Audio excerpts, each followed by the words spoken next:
వైకా jewellers వెలలేని Vaibhogam తరుగులేని నమ్మకం. ఇప్పుడు మన కాకినాడలో డిసెంబర్ 5న ఘనంగా ప్రారంభం కాబోతోంది.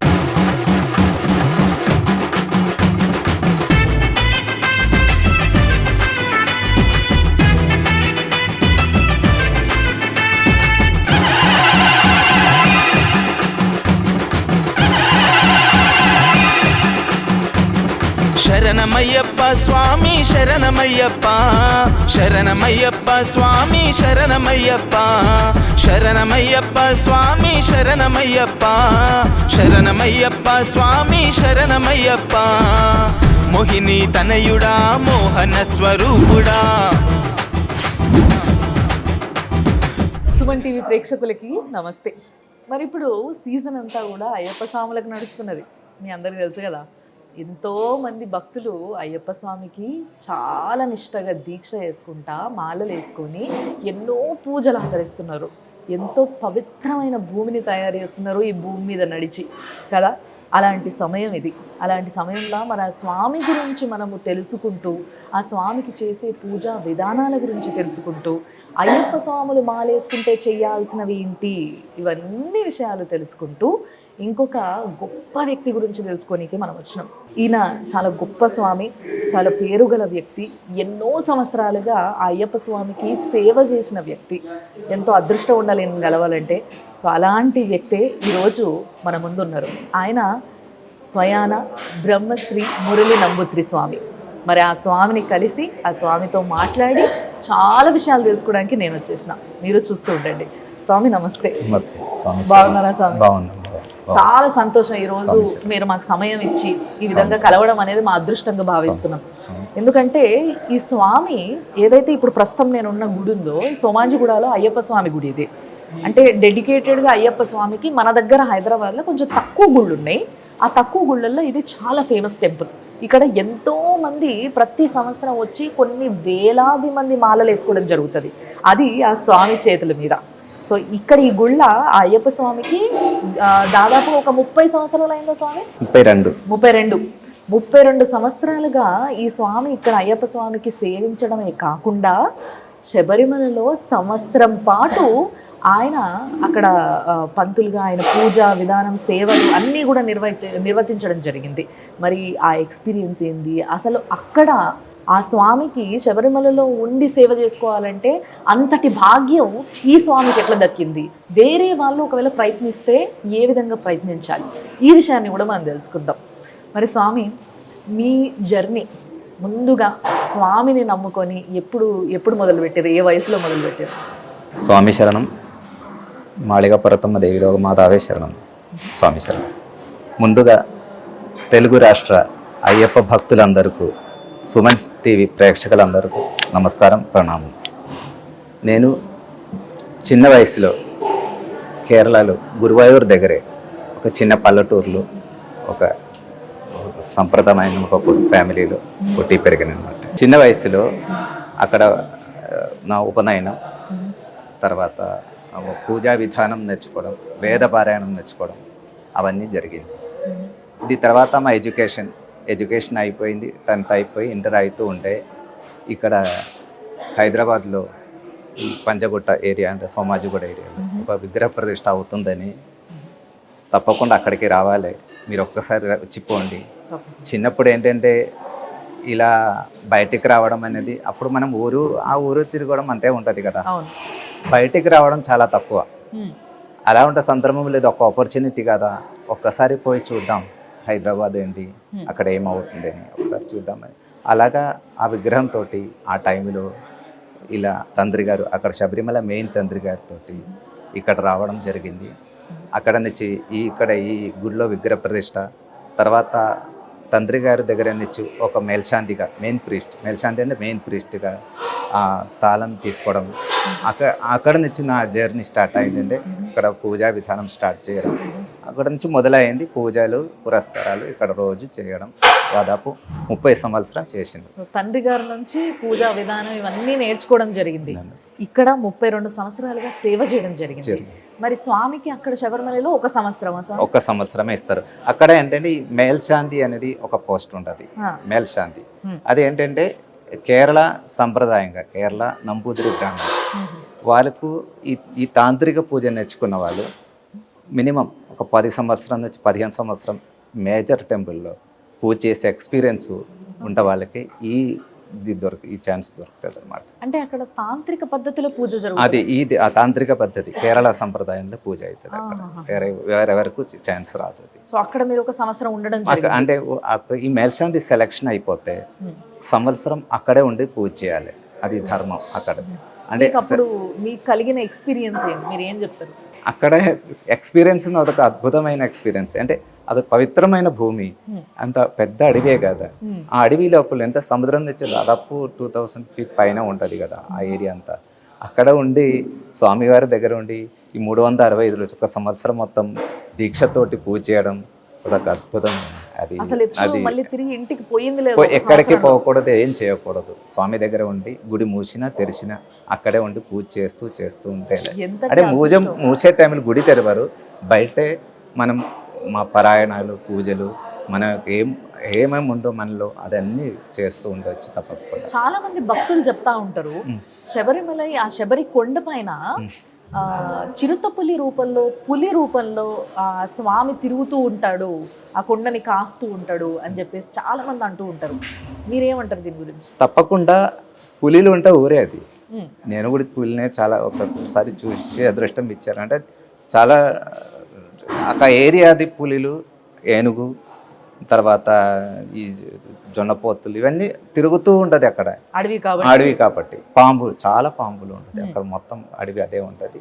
కానీ అది మనకేం కాదు, అది వాళ్ళ ఊరు తిరుగుతూ ఉంటుంది. గుడి తెరిసే టైంలో ఇదేం కనపడదు. గుడి లోపల కూడా వస్తాయి. గుడి లోపలికి రాదండి. గుడి లోపల దాని బందోబస్తు ఉంది, రాకుండా చుట్టూ ఇది కట్టేశారు. అంటే లోపలికి రావడానికి లేదు. బయట మొత్తం అడవి కదా, అడవిలో ఇది తిరుగుతూ అన్నీ ఉంటుంది. ఏ సంవత్సరంలో ఒక సంవత్సరం అక్కడ ఉన్నారు స్వామి మీరు? ఏ సంవత్సరం అది? 2023. 23. ఇప్పుడు ఈ 24 నవంబర్ 23 నవంబర్ నుంచి, అంటే ఒక కార్తీక మాసం నుంచి ఇంకో కార్తీక మాసం వరకు అది లెక్క. అంటే మొన్నే వచ్చారు? ఇప్పుడే నేను వచ్చి 5 రోజులు అయిందంటే శబరి నుంచి వచ్చి. దాదాపు 5 రోజులు అయింది. మొత్తం ఆ భూమంతా తిరిగి ఆ స్వామికి సేవ చేసుకొని మీరు ఇట్లా రావడమే. ఎంతో మంది స్వాములు వచ్చి ఈ స్వామి కాళ్ళు మొక్కుతా ఉంటే నేను ఏంటో అనుకుంటున్నా, నాకు ఇప్పుడు అర్థమైంది. మీరు అలాంటి పుణ్యభూమిని మొత్తం అక్కడంతా నడయాడి తిరిగి పూజ చేసి సేవ చేసి ఆ స్వామిని పొద్దున రాత్రి అనే సమయ భేదం లేకుండా ఎప్పుడు తలుచుకుంటూ ఆయన చూసిన అదృష్టం మీ కళ్ళకుంది కాబట్టి మిమ్మల్ని చూస్తేనే చాలా మంది వస్తున్నారు గుడికి. స్వామి అయితే మీరు ఏ విధంగా అయితే అక్కడ స్వామికి సేవ చేసుకునే అదృష్టం మీకు దక్కిందో అదే విధంగా ఎంతో మంది స్వాములు నాకు కూడా ఈ అదృష్టం జీవితకాలంలో ఒక్క సంవత్సరం దక్కినా చాలు అనుకుంటారు. అయితే వీళ్ళు ఏం చేయాలి అసలు? అంటే అందరికీ అది రాదండి. అంటే నేను ఇందాక చెప్పినాం కదా, ఈ యొక్క ప్రాసెస్ అంటే మినిమం ఒక చిన్నప్పుడు మనం ఈ వేద పారాయణాలు, ఇంకా కేరళ నంబూదిరి బ్రాహ్మణులు ఆ రూపంలో ఉండే వాళ్ళకి, ఆ తాంత్రిక పూజ నేర్చుకున్న వాళ్ళకి ఈ అదృష్టం వస్తుంది. అది కూడా మేజర్ టెంపుల్, పెద్ద టెంపుల్లో మేల్ శాంతిగా మెయిన్ పూజారిగా మినిమం 10 నుంచి 15 సంవత్సరం వరకు ఎక్స్పీరియన్స్ ఉండే వాళ్ళకి ఈ ఛాన్స్ వరకు రాబోతుంది. మళ్ళీ దీనికి ఇంకేమైనా ఇది ఎడ్యుకేషన్ మినిమం 10th పాస్ అవ్వాలి. 10th మినిమం, మాక్సిమం అవ్వచ్చు. మినిమం అప్లై చేసుకునే విధానం ఏంటి? ఈ అప్లై చేసిన విధానం అంటే మామూలుగా ఎవ్రీ ఇయర్ నోటిఫికేషన్ వస్తుంది జూన్ జూలైలో. దేవస్థానం నుంచి నోటిఫికేషన్ వస్తాయి.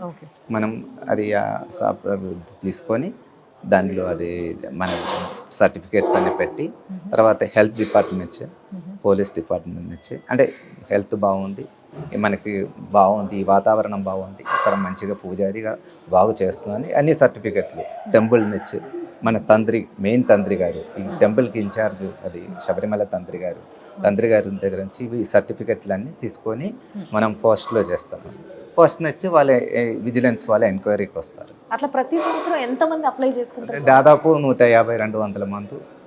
అక్కడ ఎక్కువ మీకు ఒక విషయం చెప్పాలంటే ఇదంతా కేరళ వల్ల ఎక్కువ జరుగుతుంది అన్నమాట. బయట నుంచి ఎవరు చాలా తక్కువ మంది అప్లై చేస్తారు. బయట నుంచి వాళ్ళకి చేసుకునే అవకాశం అంటే ఇలా నాలాగా ఉండే వాళ్ళకి అప్లై చేయడానికి అవకాశం. బయట నుంచి ఉన్నా పర్లేదు కానీ మీలాగా తాంత్రిక విద్య నేర్చుకుని ఇలా ఉండే టెంపుల్ అంటే ఇలాంటి ఒక గుడిలో వాళ్ళు కొన్ని సంవత్సరాలుగా సేవ చేస్తూ ఉండాలి, వాళ్ళకి మంచి సర్టిఫికేట్ రావాలి. అది ఉంటే చేయొచ్చు, అలా ఉంటే చేయొచ్చు తప్ప మ్యాక్సిమం 99% కేరళ లోకల్సే అప్లై చేస్తారు. ఒకవేళ మీరు అంటున్న ఈ తాంత్రిక విద్య నేర్చుకోవాలనుకుంటే ఇప్పుడు ఇక్కడ ప్రజలకి కూడా, ఇక్కడ భక్తులకి కూడా చాలా ఇష్టం స్వామి అంటే. అందుకే సంవత్సరం తప్పకుండా మాల వేసుకోకపోయినా ఆ స్వామిని చూసేటందుకు కాలి నడకని ఇక్కడి నుంచి అక్కడికి వస్తూ ఉంటారు చాలా మంది. సో దాంట్లో కొంతమంది ఈ స్వామి కోసం అంకితం అవ్వాలనుకునే వాళ్ళు ఎంతో మంది. సో అలాంటి వాళ్ళు చిన్న ఉన్నప్పటి నుంచే తాంత్రిక విద్య నేర్చుకోవాలి. అవును, తప్పకుండా. ఎన్ని సంవత్సరాల విద్య స్వామి? ఇది 5-6 సంవత్సరం పడుతుంది. 5-6 సంవత్సరాలు. ఇది ఏ ఏజ్ లో అయినా నేర్చుకోవచ్చు అంటే యాక్చువల్ మాకు అండి మా విధానంలో సిస్టంలో చిన్న వయసులో 9 years ఉన్నప్పుడు స్టార్ట్ చేసుకుంటారు. 9 సంవత్సరం నుంచి ఈ ఒక 5-6 అంటే మధ్యలో ఇప్పుడు స్కూల్ ఎడ్యుకేషన్, అప్పుడు గురుకులం ఆ టైంలో అదే ఉంటుంటే ఇప్పుడు తప్పకుండా స్కూల్కి వెళ్ళాల్సిందే. సో ఆ రూపంలో పొద్దునే సాయంత్రం ఈ పారాయణం నేర్పిస్తూ మిగతా టైంలో స్కూల్ పంపిస్తూ ఆ ఒక సిస్టంలో ఉన్నాం ఇప్పుడైతే. పూర్వం అయితే ఇది మొత్తం ఏంటంటే ఈ 4th తర్వాత స్కూల్ మానేపిస్తారు. మానేసినాక 7th మళ్ళీ ఈ 5-6 సంవత్సరం ఈ వేద పారాయణం నేర్చుకున్నాక 7th ఎగ్జామ్ 8th నుంచి మళ్ళీ కంటిన్యూ చేస్తుంటారు. ఇప్పుడు అది లేదంటే మామూలుగా మార్నింగ్ సాయంత్రం నేర్పించడం అదే జరుగుతుంది. సో ఈ విధంగా శిక్షణ పొందిన తర్వాత ఒక ఏజ్ వచ్చినాక ఒక గుడికి మెయిన్ పంతులుగా ఉంటూ అక్కడ స్వామికి, అది కూడా అయ్యప్ప స్వామికి, ఆ అయ్యప్ప స్వామి గుడిలో సేవ చేస్తూ కొన్ని సంవత్సరాలుగా ఇక్కడ నుంచి సర్టిఫికేట్ ఉంటే ఆ అప్లికేషన్ కి మనం అప్లై చేసుకోవచ్చు.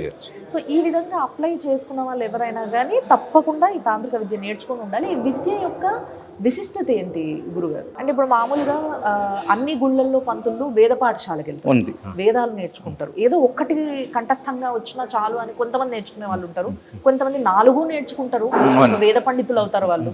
సో ఇట్లా ఒక పద్ధతి ఉంటుంది ప్రతిదానికి. సో మీరు నేర్చుకుంటున్న ఈ విద్యకు ఉన్న ఒక విశిష్టత ఏంటి? ఇది ఒక సపరేట్ శాస్త్రం. ఇది కేరళలోనే, ఇండియాలో నేను చూసాను, ఇంకెక్కడ దగ్గర చూడలేదు. అంటే తాంత్రిక విద్య అనేది అంటే ఇందులో నాకు అనిపిస్తుంది కొంచెం యోగా పూర్వం అదే కదా బుద్ధ మతం, జైన్, ఇందులో కొంచెం యోగా కంటెంట్స్ కూడా ఈ పూజా శాస్త్రంలో ఉంది కొంచెం. అంటే ఆ విధానం చేయడం అని అది కూడా ఇంక్లూడ్ చేసినట్టు కనిపిస్తుంది నాకైతే ఈ విధానంలో. అది నేర్పుతారా? అంటే నేను ఇప్పుడు ఇంతవరకైనా ఎవరికి నేర్పియలేదు. అంటే అది ఎవరు అవసరం ఉంటే మనం తప్పకుండా మనం చెప్తాం ఏ రకంగా చేయాలి, ఎలా ఉండాలి అని. తప్పకుండా ఎవరికైనా తప్పదు కదా, ఏంటి దీని కంటెంట్ ఏంటి, ఎట్లా చేయాలి తప్పకుండా చెప్తాం. ఓకే, మీలా ఆ విద్యను నేర్చుకొని ఆ స్వామికి పూజ చేయాలి, సేవ చేయాలనుకుంటున్న వాళ్ళు పాటించాల్సిన విధానాలు ఏంటి? విధానాలు అంటే సాత్వికంగా ఉండాలి. సాత్వికంగా ఉండడం అనేది 2-3 ఉంది అందరు. మనం శరీర శుద్ధి, మనశుద్ధి. అంటే శరీరం శాంతిగా మాట్లాడాలి, అది కొంచెం శాంతిగా మాట్లాడాలి. తర్వాత శరీర శుద్ధి అంటే రోజు స్నానం, తల స్నానం రోజు తప్పకుండా చేయాలి, ప్రతిరోజు మార్నింగ్ సాయంత్రం గుడికి వచ్చే. అంటే శరీర శుద్ధి అది. మానసికంగా అంటే మనం వచ్చే భక్తులతోటి, ఈ భక్తులే కదా, భక్తులకు భగవంతులకు మధ్యలో మనం ఈ పూజారి ఉంటాయి కదా, అప్పుడు ఈ వచ్చే భక్తులతోటి వాళ్ళు ఏది కావాలనే వాళ్ళు కొంచెం మంచిగా సంతోషంగా మాట్లాడి వాళ్ళ కోరికలు ఏంటి అడిగి అది భగవంతుడికి చెప్పడం, అది నా ధర్మం. అదే కదా, అది తప్పకుండా పాటిస్తూ ఉంటేనే ఈ విధానం ముందుకెళ్ళేది. అంతే కదా. తినే భోజనంలో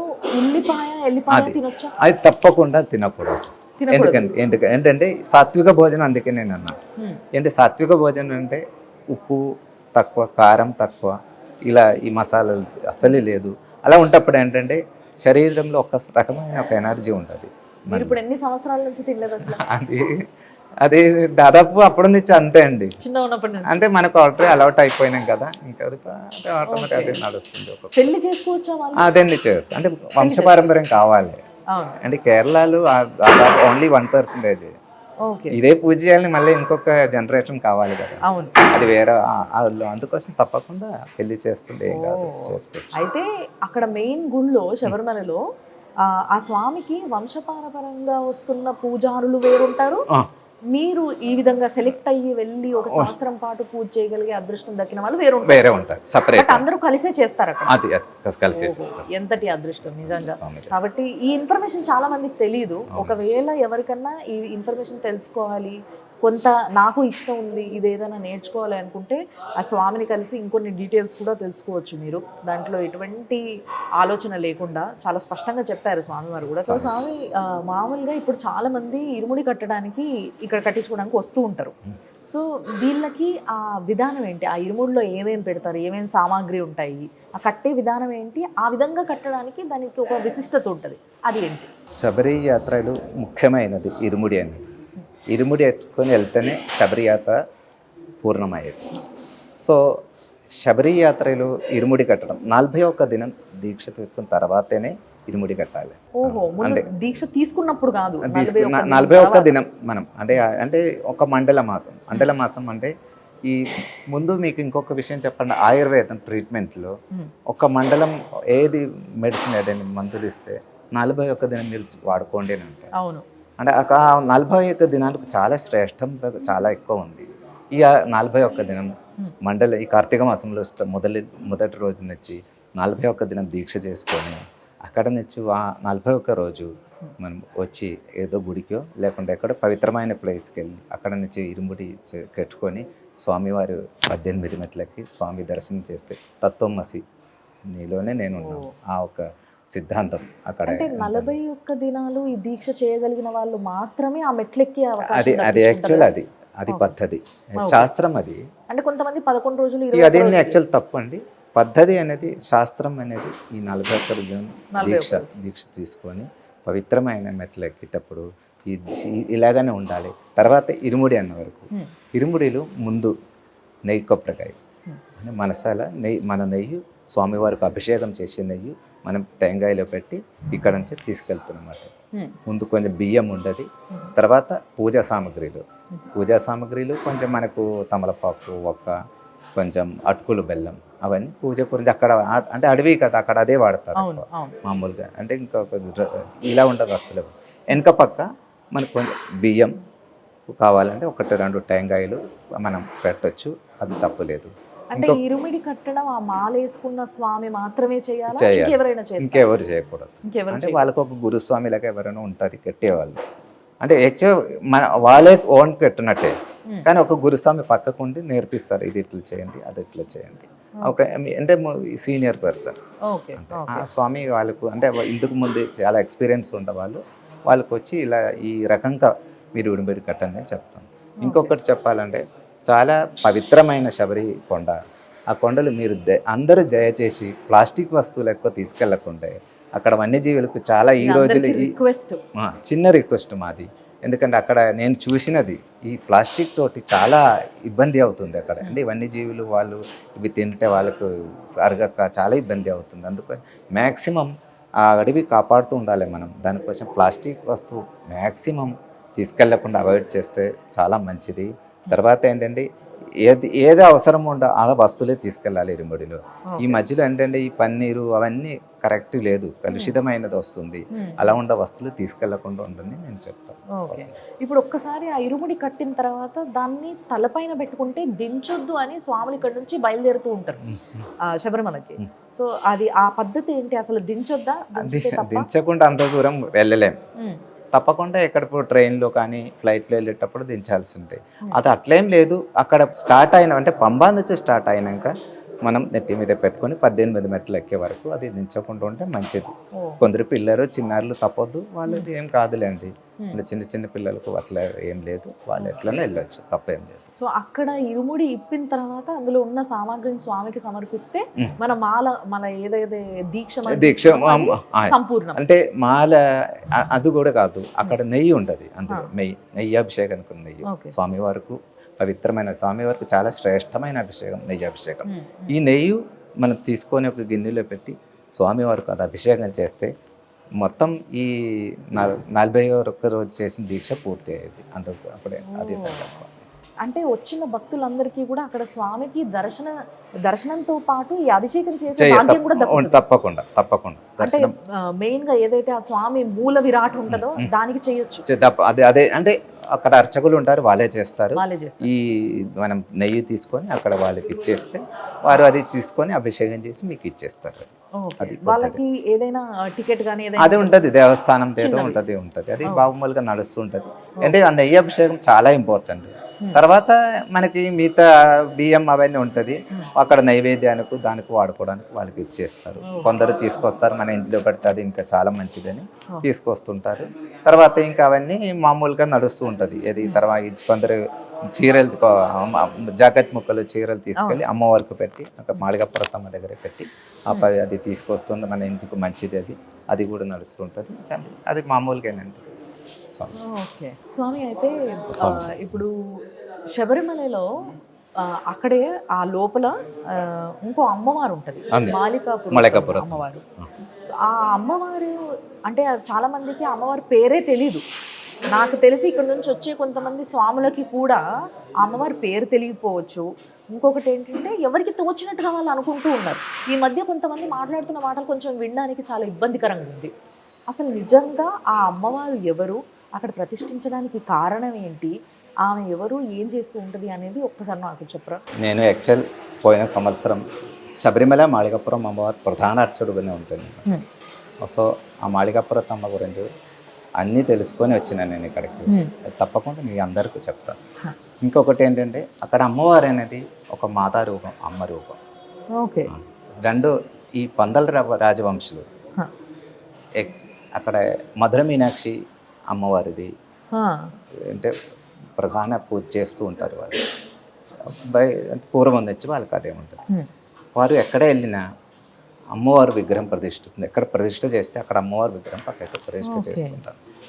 అక్కడ వనదుర్గ అంటే ఒక మాతా సంకల్పమే అక్కడ అమ్మవారికి ఉంటుంది తప్ప అక్కడే పొద్దుననిచ్చి ప్రధాన పూజలే ఏ రూపం ఉంటే అదన్నీ నడుస్తూ ఉంటుంది తప్ప మిగతా అక్కడ ఏం ఉంటుంది ఏం లేదు. అక్కడ ఈ రూపంలో అమ్మ రూపంలో అక్కడ అంటే అయ్యప్ప స్వామికి తల్లి ఆవిడ మధుర మీనాక్షి యొక్క ఇంకో అవతారం అని చెప్పొచ్చు. అంతేనా? మీనాక్షి యొక్క ఇంకో రూపం, ఇంకో అవతారం అక్కడ అవతరించి అక్కడ ప్రతిష్ఠ చేసిండు. అంటే అడవిలు వనదేవత, వనదుర్గ. ఆ వనాన్ని కాపాడే ఒక తల్లి. మరి తన బిడ్డ ఉంటున్న జాగని ఆ వనాన్ని కాపాడాలి కాబట్టి ఆ తల్లి అక్కడికి వచ్చి స్వయాన ఆమె అక్కడ ప్రతిష్ఠ చేయించుకుంది భక్తులతో, కాబట్టి అక్కడ పూజలు పొందుతుంది. అంతేగాని చాలా మంది రకరకాలుగా అనుకుంటున్నారు. ఏం లేదు, వేరేం లేదు, అక్కడ ఇలా ఉండేది ఏం లేదు. తర్వాత అక్కడ మణిపంటపం అని ఒకటి పక్కనే ఉంటుంది. అది స్వామివారు వచ్చి అక్కడే గెలిచిండు. అక్కడ నుంచి ప్రతిష్ట జరిగింది వేరే దగ్గరే. అప్పుడు ఏంటంటే అక్కడ ఈ పూజలు అవుతూ ఉంటుంది. ఈ సంక్రాంతి అయినాక మణిపంటమంలో 5 రోజులు పూజ అవుతుంటుంది స్పెషల్గా. ఈ పూజ చివరి రోజు అంటే సంక్రాంతి అయినాక చివరి రోజు గురుది అని ఉంటుంది, లాస్ట్ డే. అంటే ఆ గురుది అనేది అందరూ అంటే మా స్వామి దేవతలు అది ఇవన్నీ వచ్చి అక్కడ కూర్చొని అందరూ చూసుకొని ఈ మొత్తం ఈ 2 నెలలు అయిన పూజని సమాప్తం అట్లనే అవుతుంటుంది.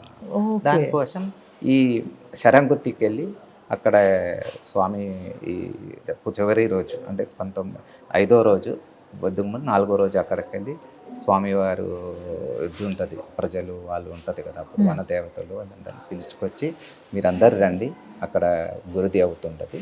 అందరు మధ్యంలో ఆ గురి మూసేస్తారు. అది పద్ధతి. సో ఈ విధంగా పూజలు ఆ లోపల ఆ స్వామికి నిర్వర్తించడం జరుగుతుంది. అంతేకాకుండా ఆ యొక్క అమ్మవారి గురించి చాలా మంది చాలా విధాలుగా మాట్లాడుకుంటున్నారు, ఏది పడితే అదే ప్రచారం చేస్తూ ఉన్నారు. కానీ నా ముందున్న ఈ స్వామివారు స్వయాన ఆ తల్లికి సంవత్సరం పాటు పూజలు చేసిన వ్యక్తి ఆ గుళ్ళో. కాబట్టి ఆ అమ్మవారి యొక్క ఏదైతే ఇతిహాసం ఉంటుందో అమ్మవారు అక్కడ రావడానికి కారణం ఏంటి అన్న విషయాన్ని తెలుసుకున్న వ్యక్తిగా ఆయన చెప్పిన మాట ఇది. కాబట్టి దయచేసి ఏవైనా తప్పుడు మాటలు మాట్లాడుంటే చెంపలేసుకొని ఇప్పటికైనా ఆ స్వామిని క్షమించమని కోరుకుంటూ ఆ తల్లి గురించి తెలుసుకొని మధుర మీనాక్షిని మనం ఎంత గొప్పగా పూజిస్తాము, ఆ గుడికి వెళ్తాము, మనం అందరము వెళ్తాము, అటువైపు వెళ్ళినప్పుడు ఎంత దయగల తల్లి ఆ తల్లి. సో ఆ తల్లిగా అక్కడ వెలిసి అందరినీ చల్లటి చూపు చూసే అమ్మని మనసారా మొక్కుకోండి. స్వామి, మీరు సంవత్సరంలో ఎంతో మంది వేలాది భక్తులకి మాల ధరింప చేస్తారు గురుస్వామిగా, పెద్ద మనిషిగా మీకు ఎంతో ఎక్స్పీరియన్స్ ఉంది కాబట్టి. కానీ ఇప్పటికీ కూడా చాలామంది మాలలు వేసుకునే వాళ్ళకి, కొత్తగా వేసుకునే వాళ్ళకి ముఖ్యంగా కొన్ని పద్ధతులు తెలియదు. వాళ్ళ గురువులు వాళ్ళకి వెంటనే ఫోన్ చేసి అడిగినప్పుడు కొంతమంది కరెక్ట్గా చెప్పొచ్చు, కొంతమందికి కూడా తెలియకపోవచ్చు, అవకాశం ఉంది ఈ బిజీ కాలంలో. మీరు చెప్పండి, ఎవరైనా మాలేసుకుంటే వాళ్ళు పాటించాల్సిన విధి విధానాలు ఏంటి? మాల వేసుకుంటే అందరూ రోజు పూజ చేసినాకే పూజ చేయాలి. అంటే మార్నింగ్, సాయంకాలం మార్నింగ్ స్నానం చేసుకోవాలి, రోజు పూజ చేస్తూ ఉండాలి, నల్ల డ్రెస్సు అది ధరించాలి. అలాగా కొన్ని నియమ నిష్టాలు చేస్తూ మరి కొంచెం ఫుడ్ కల్చర్ మీకు తెలుసు కదా, ఈ ఉల్లిపాయలు లేకుండా ఫుడ్ మధ్యలో ఒక పూట ఉండాలి. సాయంత్రం మనం అల్పాహారం అంటే సాఫ్ట్ ఫుడ్, అదే దీంట్లో బ్రేక్ఫాస్ట్ ఇప్పుడు మామూలుగా ఎవరికి ఓపిక బట్టి, యంగ్ జనరేషన్ అంటే పర్వాలేదు, వాళ్ళు మధ్యాహ్నం వరకు ఉంటారు. కొంచెం బాగాలేదు, కొంచెం ఏది వచ్చే వాళ్ళు తప్పదు, వాళ్ళు చేసుకుంటే తప్పేం లేదు. అందులో అంటే ఇది మనసులో ఒక సంకల్పం ఉండాలి, అది మెయిన్ ఇంపార్టెంట్. అంటే ఆ స్వామి అయినా ఒక ఋషులు మునిలు ఎట్లా ఉంటారు ఆ రూపంలో మనం మారిపోతాం అనమాట ఈ మాల ధరించినాక. అప్పుడు అడవిలు సన్యాసులు ఎట్లా ఉంటారు, వాళ్ళు సాత్వికమైన ఫుడ్, ఫ్రూట్స్, ఫలాలు, పాలు అలా ఉండ సాఫ్ట్ ఫుడ్ తీసుకొని మంచిగా ఎనర్జీ, శరీరంలో ఒక ఎనర్జీ తెచ్చుకొని రోజు సాయంకాలం మార్నింగ్ పూజ చేస్తూ మనం మన శరీరాన్ని మార్చేసుకుంటాం అనమాట ఈ టైంలో. అది చాలా మెయిన్ అయిపోయింది. అయితే నేను కొంతమంది స్వాములని చూసా, కొంతమంది దగ్గర విన్నా కూడా. ఏంటి అంటే కొంతమంది స్వాములు పాపం వాళ్ళకి బిజీ లైఫ్ అయిపోయి ఈ రోజులలో పాపం ఏ ప్రొఫెషన్లో చాలా మందిని చూస్తున్నాం, ట్రాఫిక్ సిగ్నల్ దగ్గర ఉండే ట్రాఫిక్ పోలీసులు కూడా మాలేసుకుంటారు పాపం వాళ్ళ భక్తి. కానీ వాళ్ళకి సమయం లేకపోగా వాళ్ళు ఏం చేస్తారంటే మధ్యాహ్నం భిక్ష అంటే ఏదో ఒక దగ్గర వాళ్ళు మొత్తం స్వాములందరూ కలిసి కానిస్తారు. కానీ రాత్రి పూట ఏదైతే తినే భోజనం ఉంటుందో ఆ రాత్రిపూట సమయంలో రాత్రి ఇంటికి వెళ్ళిన తర్వాత పూజ చేసుకొని ఆ స్వామికి తిందామనే సమయానికి పాపం వాళ్ళకి ఓపిక లేక కొంతమంది ఇప్పుడు వస్తున్న ఈ మ్యాగీలు వండేసుకొని తినేస్తున్నారు. అంటే ఇవి ఇన్స్టెంట్గా తెచ్చుకునే దాంట్లో అన్నీ ఉంటాయి, ఎల్లిపాయలు ఉంటాయి, అన్నీ ఉంటాయి, అన్ని మసాలాలో ప్రతిదీ ఉంటుంది అందులో. అయినా కూడా అది వండుకొని తినేస్తున్నారు. ఈ విధంగా తినొచ్చు అంటారా? చాలా తప్పు అది. అలా ఉండే ఫుడ్స్ అట్లే వాడకూడదు. అంటే ఇవి కొన్ని రోజులే కదా, ఇక 40 దినమే కదా. అది చాలా మంచిగా సాఫ్ట్ ఫుడ్, అంటే ఈ రకమైన సాత్విక ఫుడ్. అందులో ఈ మనం చేసిన చిన్న దోశలు, ఇడ్లీలు అట్లా ఉండే ఫుడ్ తింటేనే మన శరీరానికి మంచిది, మన ఒళ్ళకు బాగుంటుంది.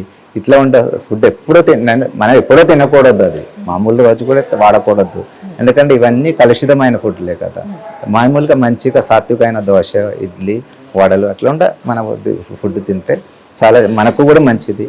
ఈ పూజ కూడా బాగా చేసే ఒక ఆరోగ్యం మనకు వస్తుంది, అది బాగుంటుంది. ఇంకొకటి ఏంటంటే స్వాములందరూ ఈ ఏదైతే 41 రోజుల దీక్ష సమయంలో ఒకవేళ మనకి ఏదైనా జ్వరం కానీ, దగ్గు కానీ, సర్ది కానీ, ఇంకేదైనా ప్రాబ్లం, వంటికి సంబంధించి శరీరానికి సంబంధించి ఇంకేదైనా ప్రాబ్లం వచ్చినప్పుడు ఏదైతే టాబ్లెట్స్ ఉంటాయో వేసుకోవచ్చు. అసలు వేసుకోకుండా ఉంటారు, నూనె పెట్టుకోకుండా ఉంటారు, గోర్లు కట్ చేయకుండా, జుట్టు కట్ చేయకుండా, ఈ విధంగా ఉండడం జరుగుతుంది. ఇదో పద్ధతి.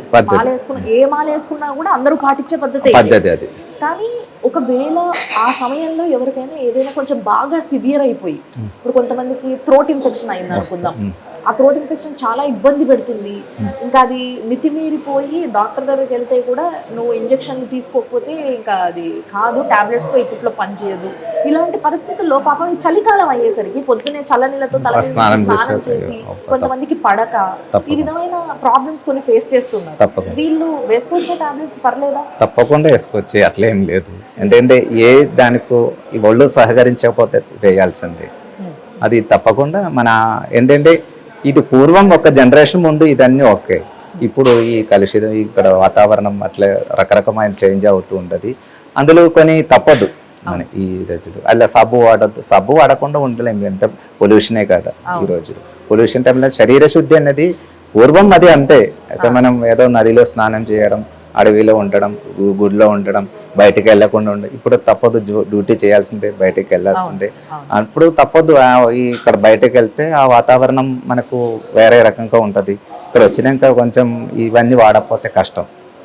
తప్పకుండా ఈ మధ్య నేను గమనించింది, ఒకవేళ ఆంజనేయ స్వామి మాలేసుకున్నా, వెంకటేశ్వర స్వామి మాలేసుకున్నా, ఆ శివుడి మాలేసుకున్నా, వేరే ఏ మాలలు వేసుకున్నా కూడా పెళ్ళైన వారు వారి యొక్క సంసార జీవనం కొనసాగించకపోయినా ఆ యొక్క ఇంటిలోనే, ఏ ఇంట్లో అయితే ఎప్పుడు ఉంటారో వాళ్ళు భార్యతో, పిల్లలతో, తల్లిదండ్రులతో కలిసి ఆ ఇంట్లోనే ఉంటారు. కానీ అయ్యప్ప స్వామి మాలకు వచ్చేసరికి మాత్రము ఈ స్వాములందరూ వేరే ప్లేస్, ఒక ఇల్లు కానీ ఒక ఏదైనా రెంట్కి తీసుకొని, ఒక శుద్ధమైన ప్లేస్ని తీసుకొని అక్కడ ఉండడం జరుగుతుంది. ఒకవేళ కుదరని వాళ్ళు ఎవరైనా ఉంటే మరి ఇంట్లో ఉండొచ్చా? తప్పకుండా ఉండొచ్చు, అట్లేం లేదు. అంటే ఇట్లా ఏదో అందరూ కలిసి ఒక దగ్గర ఉంటే అది ఉండనివ్వండి, మంచిదే కదా, తప్పేం కాదు.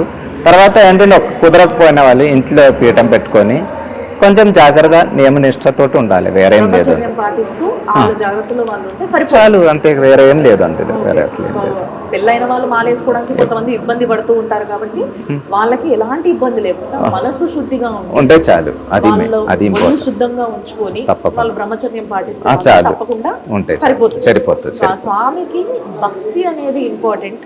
మనం పాటించే ఏవైతే నియమ నిష్టలు ఉన్నాయో అవన్నీ కూడా ఎంతవరకు మనం చేయగలుగుతాం అంతవరకు చేస్తూ మనము భక్తిని ఆయనకి ఇవ్వగలిగితే అంతకు మించి ఏమీ అవసరం లేదు అన్న విషయం ఇంత పెద్ద గురువే చెప్తున్నారు. ఇంకా ఏం కావాలి చెప్పండి.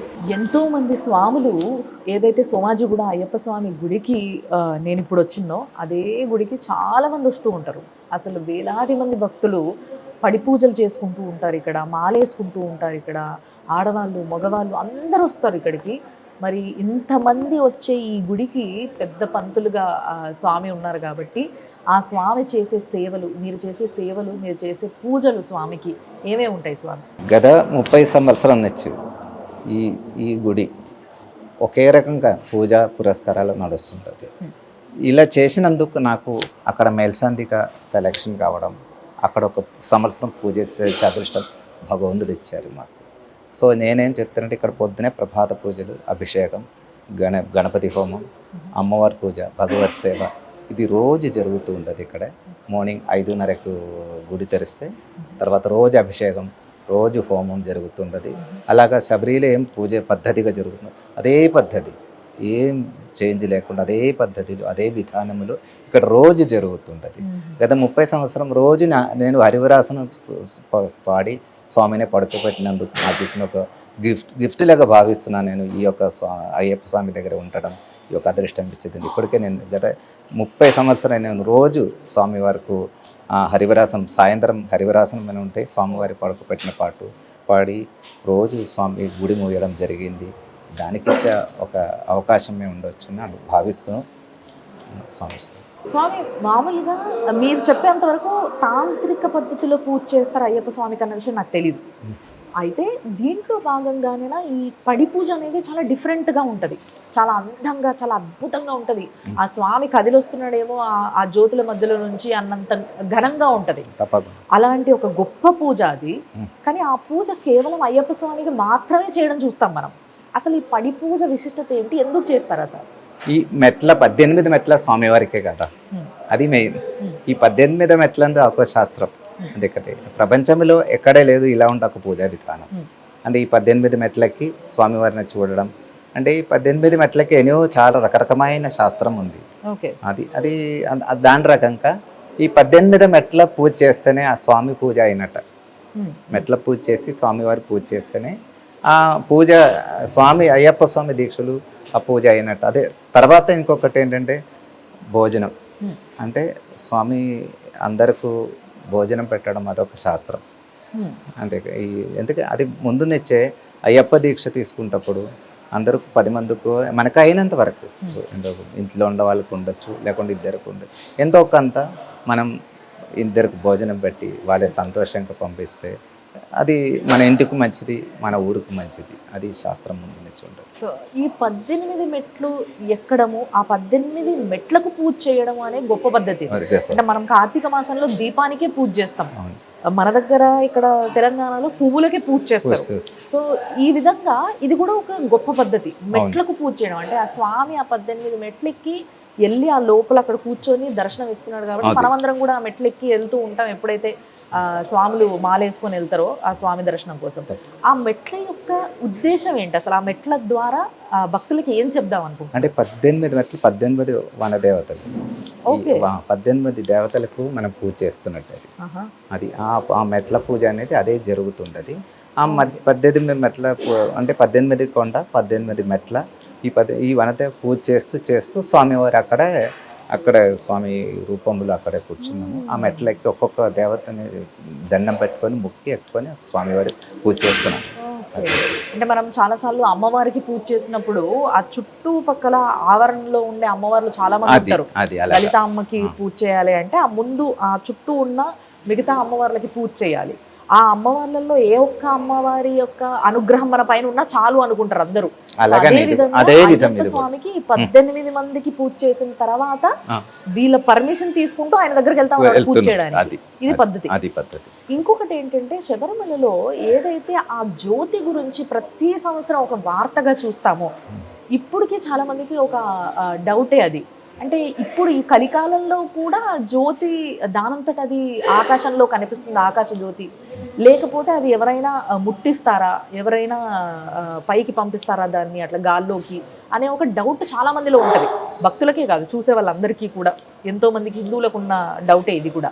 అసలు దాని గురించి ఏం చెప్తారు? జ్యోతి అనేది పొన్నంబలమేడు, స్వామివారి ఎదుర్కొంటే ఒక కొండ ఉంటుంది, దాన్ని పొన్నంబలమేడు అంటాం.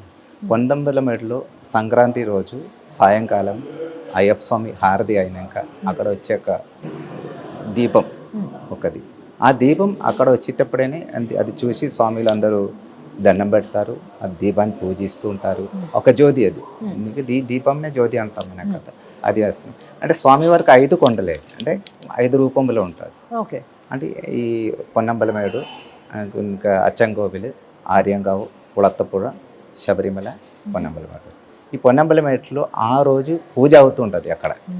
అంటే ఆ జ్యోతి అక్కడ చెలుగుతుందని ఒక శాస్త్రం. ఓకే. అంటే ఇప్పటికీ కూడా ఆ జ్యోతి దానంతట అదే అలా ఆకాశంలో వెలుగుతున్నట్ట ఒక శాస్త్రం చెప్తుంది. ఓకే. అంటే ఇప్పుడు ఎవరు ఆ కొండ మీదకి వెళ్ళి ఆ దీపాన్ని ఆకాశ దీపంగా ఎగిరేయడం జరగదు. అంటే అది ఇంతవరకు దాని గురించి మనం ఎవరు ఇంకా చెప్పలేదు, అట్లా జరగలేదు. అంటే మామూలుగా అక్కడ ఆ కొండ మీద ఆ టైంలో ఒక నక్షత్రం వస్తుంది అక్కడ, ఉత్తరా నక్షత్రం అని నక్షత్రం, స్వామి నక్షత్రం, అది కూడా వస్తుంది. తర్వాత తిరుగుతూ ఉండదు, ఇది గరుడ పక్షి తిరుగుతూ ఉంటుంది. దాని మధ్యలో ఈ కరెక్ట్ 6:30-7 ప్రాంతంలో సాయంకాలం ఆ టైంలో ఈ జ్యోతి వెలుగుతుంది. అంటే ఆ గుళ్ళో ఉన్న వాళ్ళు ఆ సమయానికి అందరూ ఎదురు చూస్తూ ఉంటారా ఆ జ్యోతి ఎప్పుడు వస్తుంది? తప్పకుండా ఆ సాయంత్రం అయ్యే వరకు, మధ్యాహ్నం వచ్చే దాని గురించి అందరు ఎదురు చూస్తుంటారు అన్నమాట.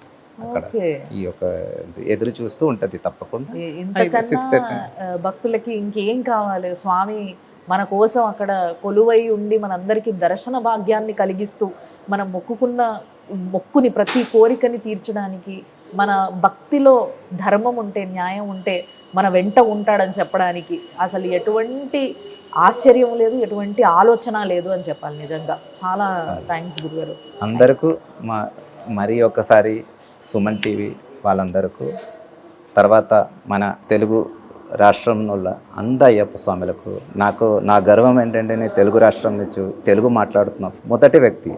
అక్కడ వచ్చి పూజ చేసి ఒక అదృష్టం ఇచ్చిన స్వామివారు, ఇందులో ఆ ఒక అదృష్టం మీ అందరికీ ఇస్తూ, అందరూ మంచిగా ఉండాలి, అందరూ బాగుండాలి మనసా కోరుతూ ముగిస్తున్నాం. స్వామి శరణం అయ్యప్ప. స్వామి శరణం. స్వామి శరణం అయ్యప్ప.